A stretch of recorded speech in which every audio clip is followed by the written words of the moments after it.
بسم اللہ الرحمن الرحیم۔ آج پنجاب اسمبلی کے باہر میں آپریشن رد السازش کے پہلے مرحلے کی کامیابی کی نوید سنانے کے لیے کھڑا ہوں۔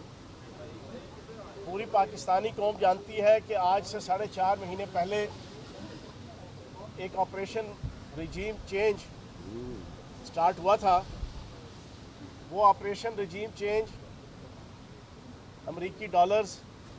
اور ڈیلرز کی سرپرستی میں پاکستان کے اندر مصروف عمل ہوا تھا، اور پھر اس کی روشنی میں سندھ ہاؤس کی طرح کے واقعات پوری پاکستانی قوم نے دیکھے۔ لوٹا گیری دیکھی، بکنا دیکھا، چھکنا دیکھا، بیچنا دیکھا، عوام کے ضمیر کو اور خصوصاً پارلیمنٹیرین کے ضمیر کو ڈالرز کی ریٹ لگا کر خریدنا اور بیچنا پوری پاکستانی قوم نے دیکھا۔ اور پھر پورے پاکستان کے پارلیمانی سسٹم کو، جمہوری سسٹم کو، قومی اسمبلی کو، صوبائی اسمبلی کو داغدار ہوتے ہوئے دیکھا اس آپریشن رجیم چینج کی صورت میں۔ اور پھر دھوس، دھاندلی، دبش، پولیس، انتظامیہ، ہر قسم کی بدماشی، ہر قسم کی غنڈہ گردی، ہر قسم کی فسطائیت، ہر قسم کی جزیدیت، ہر قسم کی ابلیسیت، اس کو استعمال کر کے پھر اسی آپریشن رجیم چینج کے پارٹ 2 میں ہم نے دیکھا کہ پنجاب اسمبلی کے اندر ہسٹری میں پہلی دفعہ پولیس فورس اندر لا کر پارلیمنٹیرین کی ٹھکائی کی گئی، ان کو مارا پیٹا گیا، ان کی عزت اور وقار کا جنازہ نکالا گیا۔ یہ پورے کا پورا آپریشن رجیم چینج تھا۔ لیکن جب وہ مارچ کے اینڈ میں سٹارٹ ہوا تو پھر ایک مرد کلندر، دلیر صفت، شاہین صفت قائد عمران خان نے آپریشن رد السازش کا، جو امریکی سازش تھی، اس کے خلاف آپریشن رد السازش سٹارٹ کیا۔ اپنی جرت کے ساتھ، اپنی ہمت کے ساتھ، اپنے حوصلے کے ساتھ، اپنے ولولے کے ساتھ، اپنی ڈیڈیکیشن کے ساتھ، اپنی جائز انانیت کے ساتھ، اپنی جذبہ حب الوطنی کے ساتھ آپریشن رد السازش عمران خان صاحب کی قیادت میں سٹارٹ ہوا۔ لیکن اس میں ڈالرز استعمال نہیں ہوئے، اس میں ڈیلرز بھی استعمال نہیں ہوئے، اس میں بیرونی طاقتیں بھی استعمال نہیں ہوئی، اس میں اندرونی طاقتیں بھی استعمال نہیں ہوئی، اس میں لوگوں کے ضمیر بھی نہیں خریدے گئے، اس میں لوٹے بھی نہیں بنائے گئے، اس میں خرید و فروخت کی سیاست بھی نہیں ہوئی، اس میں آئین کی دھجیاں بھی نہیں اڑائی گئیں، اس میں قانون کی دھجیاں بھی نہیں اڑائی گئیں، اس میں آئین اور قانون کا مذاق بھی نہیں اڑایا گیا، اس میں پارلیمنٹیرین کی عزت اور وقار کا جنازہ بھی نہیں نکالا گیا،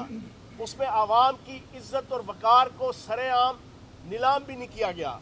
اس میں کیا کیا گیا؟ آپریشن رد السازش۔ عمران خان صاحب اقبال کے شاہین کے طور پر فرنٹ فٹ پہ آئے، 4.5 مہینے آپریشن رد السازش اس کو لیڈ کیا، پاکستان کی خاطر، پاکستان کی وقار کی خاطر، پاکستان کی تعمیر کی خاطر، پاکستان کی سربلندی کی خاطر، پاکستان کی عوام کی غیرت اور خودمانی سسٹم کی بقا کی خاطر، پاکستان کے جمہوری نظام کی عزت اور وقار میں اضافے کی خاطر جو آپریشن رد السازش عمران خان صاحب کی قیادت میں شروع ہوئی، اس میں عوام کے اندر جایا گیا، قائد اعظم کا پیغام عمران خان تک پہنچایا گیا، علامہ اقبال کی خودی کا پیغام عوام تک پہنچایا گیا، چودھری رحمت علی کی خودداری کا پیغام عوام تک پہنچایا گیا، مولانا محمد علی جوہر کی خودداری کا پیغام عوام تک پہنچایا گیا، اور اس کو لیڈ کیا اس شاہین صفت قائد نے کہ جس نے کہا کہ کیا میں نے اس سے کنارہ جہاں رزق کا نام ہے آب و دانا، حمام و کبوتر کا بھوکا نہیں میں کہ ہے باز کی زندگی زاہدانہ، جھپٹنا پلٹنا پلٹ کر جھپٹنا، لہو گرم رکھنے کا ایک بہانہ، پرندوں کی دنیا کا درویش ہوں میں کہ شاہین بناتا نہیں آشیانہ۔ اس شاہین نے جو آپریشن رد السازش سٹارٹ کیا، عوام میں گیا، اپنی جان ہتھیلی پہ لے کے گیا، اس کے پلیٹلیٹس کم نہیں ہوئے، اس کو بیماریاں نہیں لگیں، وہ ملک سے باہر نہیں بھاگا، وہ عدالتوں کو دھوکہ دے کے ملک سے فرار نہیں ہوا، وہ اداروں کو دھوکہ دے کے ملک سے مفرور نہیں ہوا، اس نے سلطان مفرور الدین کا ٹیگ اپنے سینے اپنے ماتھے پہ نہیں لگایا، وہ عوام کے اندر رہا۔ ہر قسم کی سازش کی گئی اس کے خلاف، توشہ خانہ، مسجد نبوی، مذہب کا کارڈ، کون سی جناب چیز، القادر یونیورسٹی، کس چیز کو جو ہے وہ آگے نہیں لایا گیا۔ لیکن اس نے اپنی ہمت و جرت سے آپریشن رد السازش جاری رکھا، جو پھر 17 جولائی کو اپنے منطقی انجام تک پہنچا۔ عوام نے اس کو سروں پہ بٹھایا، سینے سے لگایا، کندھوں پہ بٹھایا، پلکوں پہ سجایا، اور آپریشن رد السازش آخر کار کمپلیٹ تکمیل کے مراحل پورے کرتے کرتے اللہ پاک کے کرم سے کل ڈپٹی سپیکر واسق قیوم کی کامیابی کے بعد آپریشن رد السازش کا پارٹ ون چودھری پرویز الہی صاحب کی وزارت اعلیٰ کے بعد، سبطین خان صاحب کی سپیکرشپ کے بعد، واسق قیوم صاحب کی ڈپٹی سپیکرشپ کے بعد آج اللہ پاک کے کرم سے وہ آپریشن رد السازش کا پہلا پارٹ کمپلیٹ ہو گیا۔ اب اگلا پارٹ ہے پارٹ سیکنڈ وفاق کے اندر چیری بلاسم کرائم منسٹر کو اتارنا، اور اتار کے 2/3 میجورٹی کے ساتھ اس شاہین صفت قائد عمران خان کو برسر اقتدار لانا، وہ اس کا پارٹ 2 ہے، اور اس کی تیاری اب اللہ پاک کے کرم سے شروع ہو چکی ہے، اور انشاءاللہ وہ بھی اپنے انشاءاللہ منطقی انجام تک اور منطقی اینڈ تک آئے گا، اور پوری پاکستانی قوم اپنے قائد کو 2/3 میجورٹی کے ساتھ برسر اقتدار لے کر آئے گی۔ دوسری چیز سب سے امپورٹنٹ میں آج اس میڈیا ٹاک کے ذریعے سے آپ کے سامنے رکھوں گا، اس وقت پی ٹی آئی کے خلاف ایک آخری ٹول کے طور پر ممنوعہ فنڈنگ کیس، بڑا اس کا جناب پچھلے 4-5 مہینے سے بہت زیادہ شور تھا،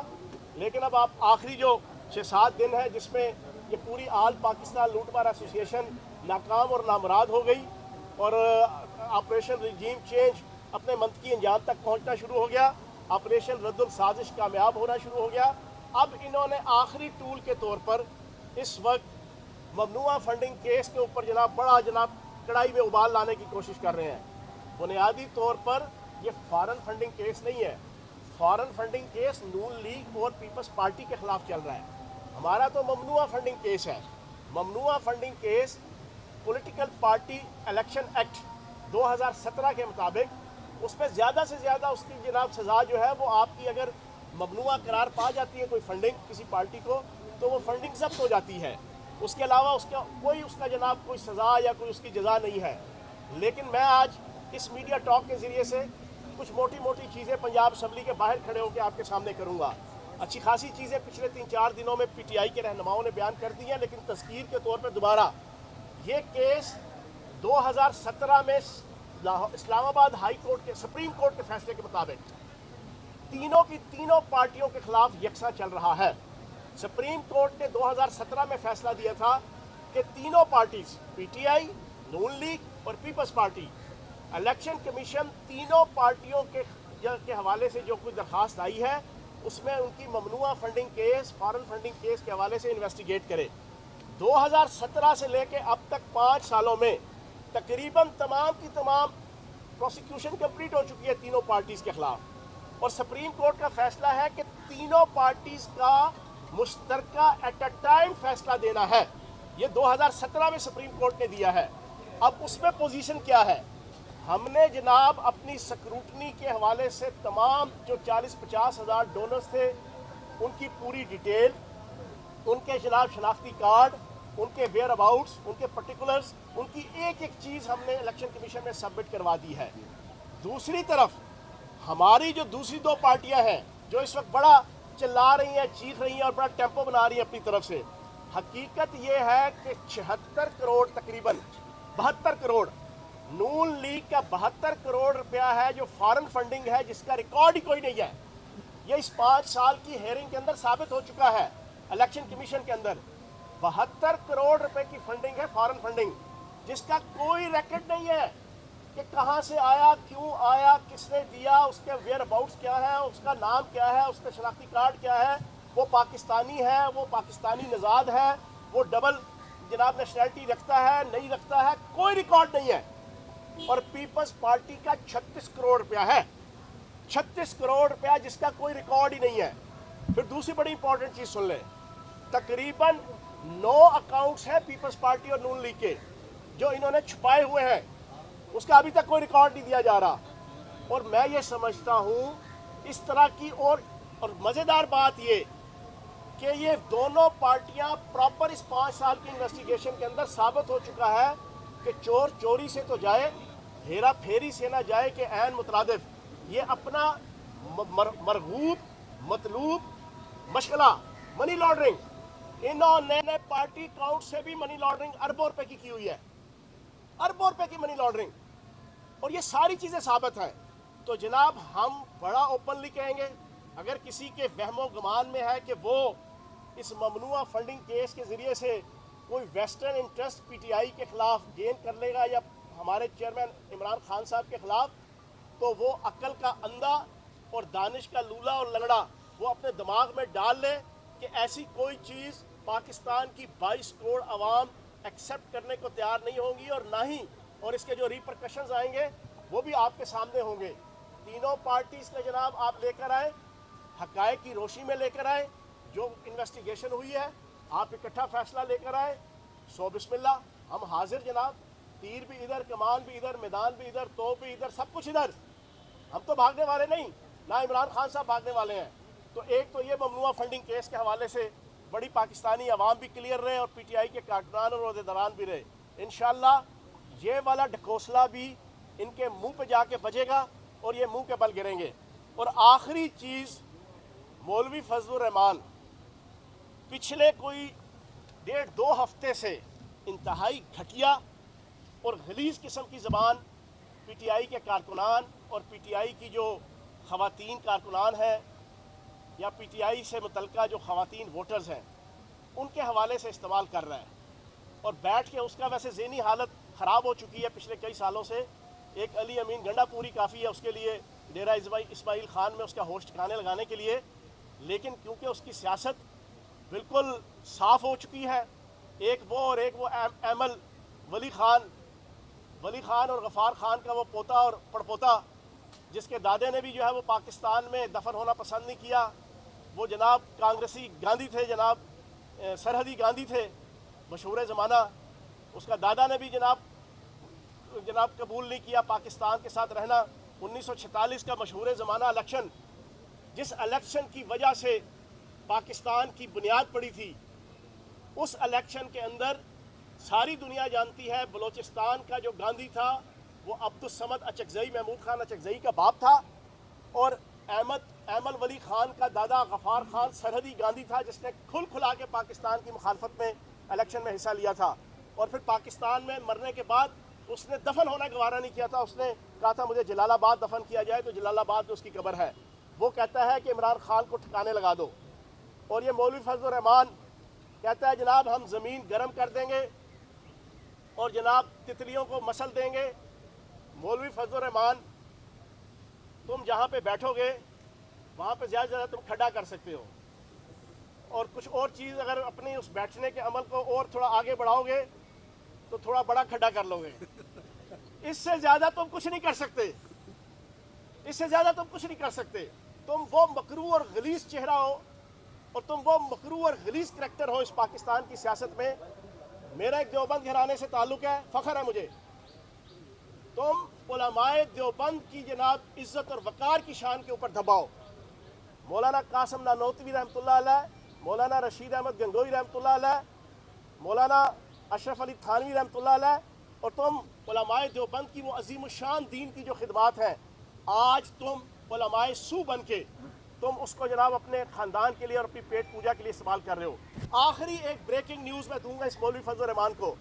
اور پاکستان کی ایجنسیوں اور اداروں کو بھی کہوں گا اس کی انویسٹیگیشن کرے۔ تم کہتے ہو عمران خان یہودی ایجنٹ، انڈین ایجنٹ اور کیا کیا ایجنٹ، میں ایک بات بریکنگ نیوز آپ کو دے رہا ہوں، 7 اپریل سے لے کے 9 اپریل 2017 جے یو آئی کی 7 سالہ تقریبات ہوئی تھی کے پی کے میں۔ اس 7 سالہ تقریبات میں انڈیا سے 50 بندے آئے تھے، 50 بندے۔ اس وقت کی حکومت جو نون لیگ کی تھی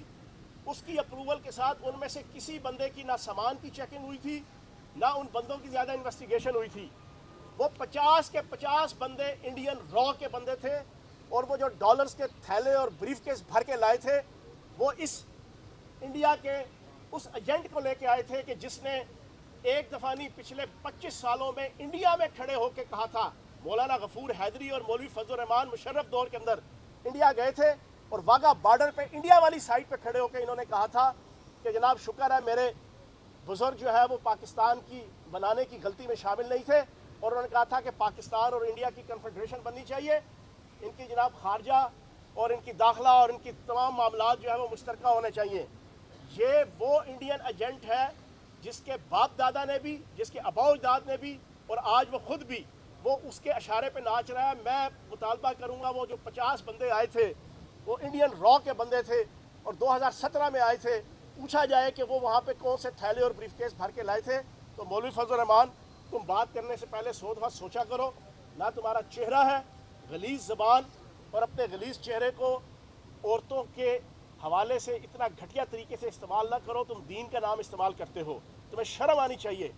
تمہیں شرم آنی چاہیے۔ تم جس انداز سے خواتین کے حوالے سے گفتگو کرتے ہو، انشاءاللہ آنے والے الیکشنوں میں تم 100% کے پی کے سے ایلیمینیٹ ہو جاؤ گے، عمران خان صاحب کی قیادت میں اور پی ٹی آئی کے جھنڈے تلے انشاءاللہ۔